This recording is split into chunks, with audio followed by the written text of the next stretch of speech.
हम गुंजन चौधरी मैथिली गुंजन चैनल पर समस्त मिथिलावासी के स्वागत करै छी। आइ हम एकटा बेटी विवाहक गीत प्रस्तुत करऽ जाइ छी। अहाँ सबसे आशा करै छी जे गीत के अंत तक जरूर सुनब।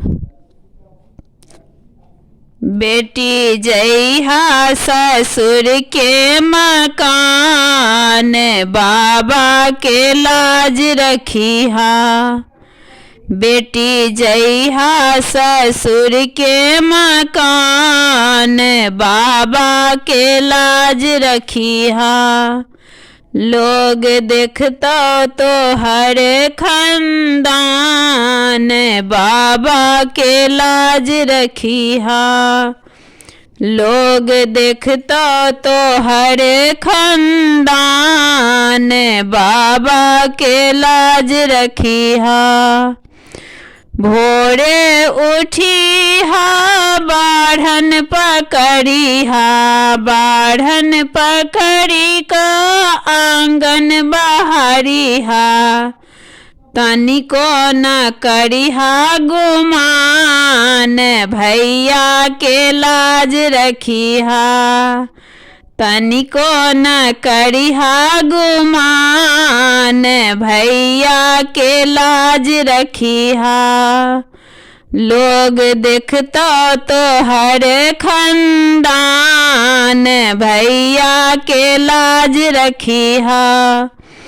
लोग देखतो तो हर खानदान, भैया के लाज रखिहा। जे किछु रहतो भानस बनबिहा, सास ससुर के पहिले खुअबिहा। तनिको न करिहा अपमान, चाचा के लाज रखिहा। तनिको न करिहा अपमान, चाचा के लाज रखिहा। लोग देखतो तो हर खानदान, चाचा के लाज रखिहा। लोग देखतो तो हर खानदान, चाचा के लाज रखिहा। गोतनी जेठानी से हिल मिल के रहिहा, रगड़ा बेसाही का नक ना कटबिहा। गोतनी जेठानी से हिल मिल के रहिहा, रगड़ा बेसाही का नक ना कटबिहा। कनिको न करिहा गुमान, चाचा के लाज रखिहा।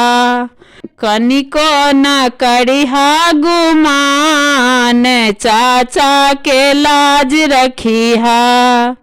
लोग देखतो तो हर खानदान, पापा के लाज रखिहा। लोग देखतो तो हर खानदान, पापा के लाज रखिहा। छोटका देवर पर आँख न गुरेरिहा, बन जइहा तू सीता समान, बाबा के लाज रखिहा। छोटका देवर पर आँख न गुरेरिहा, बन जइहा तू सीता समान, बाबा के लाज रखिहा।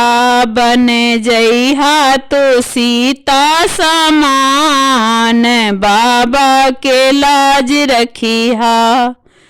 लोग देखतो तो हर खानदान, बाबा के लाज रखिहा।